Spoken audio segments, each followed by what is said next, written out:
Assalamualaikum warahmatullahi wabarakatuh. Selamat malam, Pak Fitrian. Eh, kem- Sebelumnya terima kasih karena mempersilahkan kami dalam mempresentasikan terkait presentasi digital line follower robot dengan robot kami yang bernama Land Rover.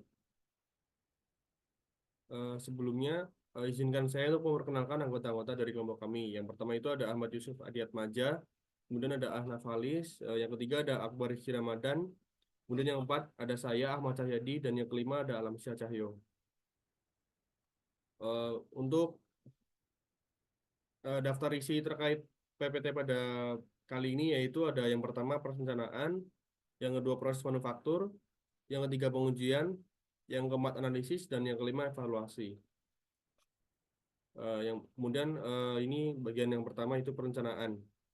Ini eh, rencana gambar CAD yang hendak kami gunakan ini sama seperti yang robot analog kemarin itu kurang lebih sama, bentuk sasisnya juga sama. Hanya saja terkait komponen karena ada perbedaan terkait analog dan digital, maka di sini kami menggunakan Arduino Uno. Kemudian untuk sensornya kami tetap pakai fotoresistor di bawah. Itu ada driver L298N sebagai penggerak.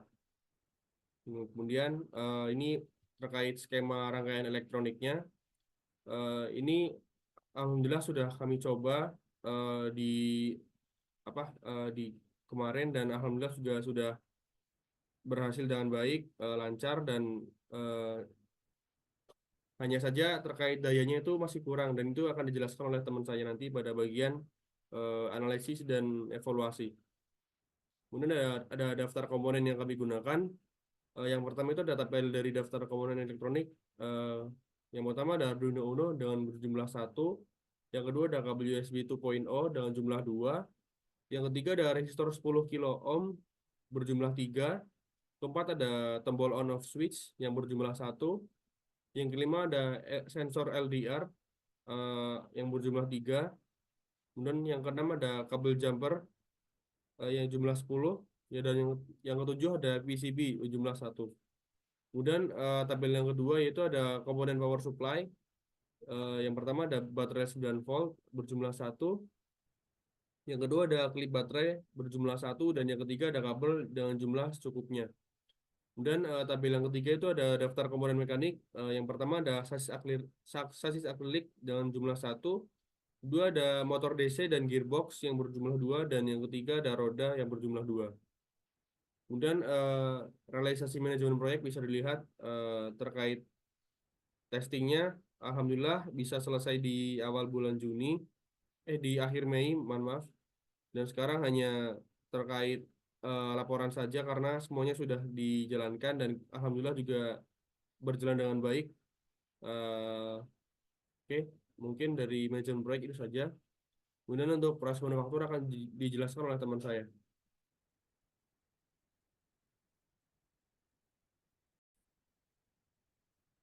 Baik, selanjutnya akan saya jelaskan mengenai proses manufaktur Land Rover Digital Following Robot.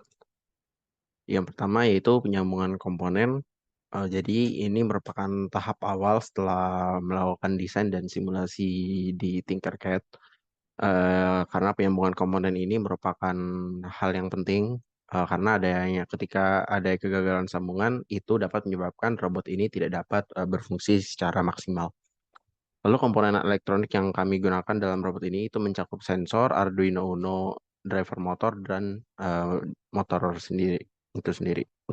Penyambungan dari komponen-komponen ini dilakukan dengan menggunakan kabel jumper dan kabel biasa.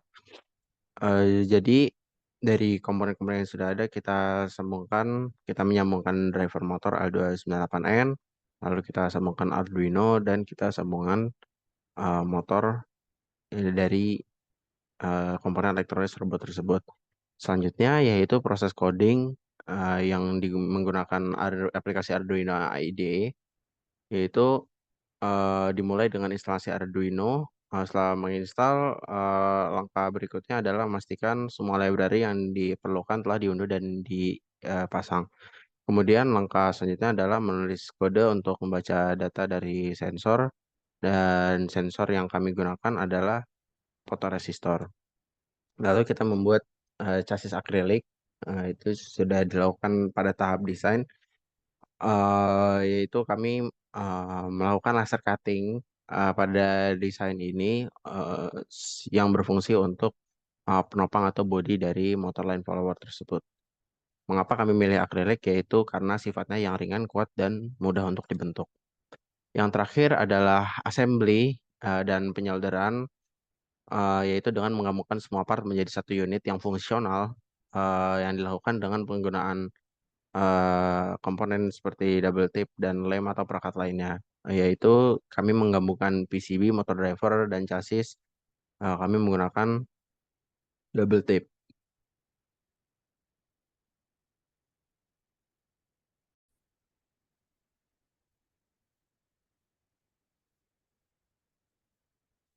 Baik, untuk bab berikutnya akan saya lanjutkan. Sebelumnya perkenalkan, nama saya Alamsyah Cahyo dengan NIM I0421014. Untuk bab berikutnya yaitu bab ketiga terkait pengujian. Oke, jadi untuk pengujian Land Rover kami ini, kami lakukan sebanyak 2 kali. Di mana yang pertama dilakukan pengujian pada trek kecil di kos salah satu anggota kelompok kami. Dan pada pengujian tersebut dilakukan dengan rangkaian awal yang menggunakan sensor LDR tanpa modul.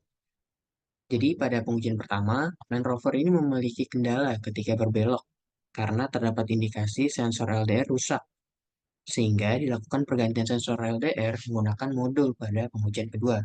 Dan untuk pengujian kedua ini dilakukan di lintasan pada laboratorium otomasi dengan trek seperti yang ada pada gambar di samping.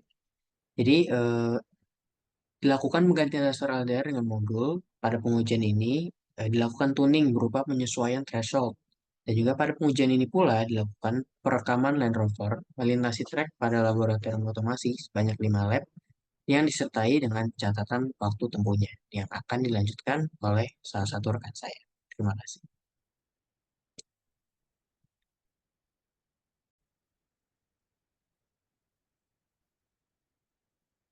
Ya, baik, Mbak.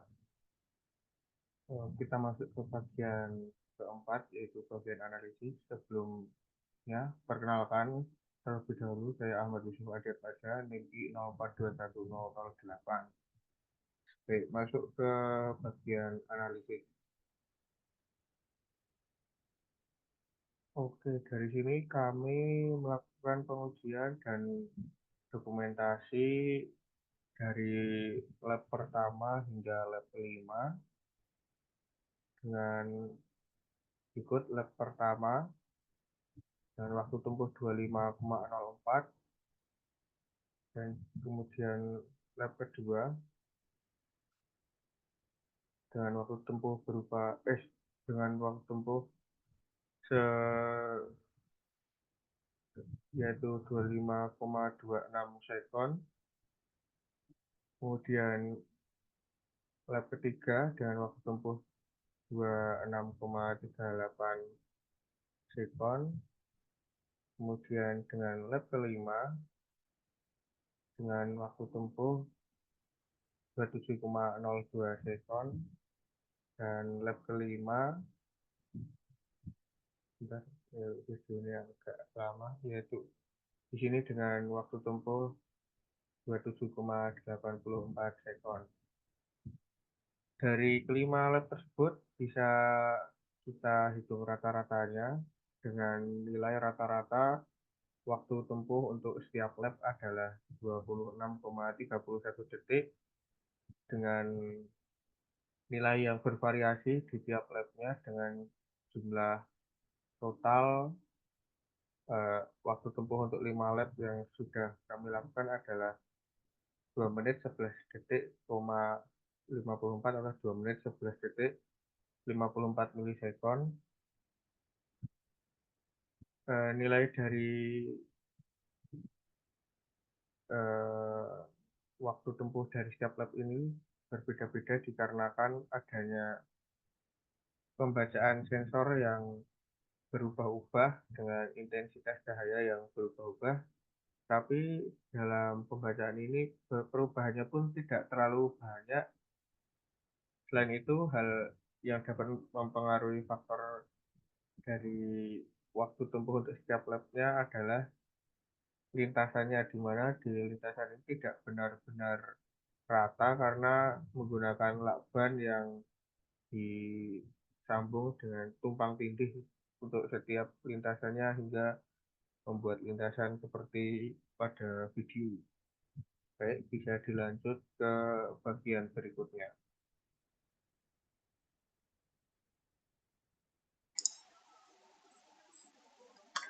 Tes. Oke, untuk bagian selanjutnya akan saya lanjutkan. Jadi, yang topik kelima ada evaluasi.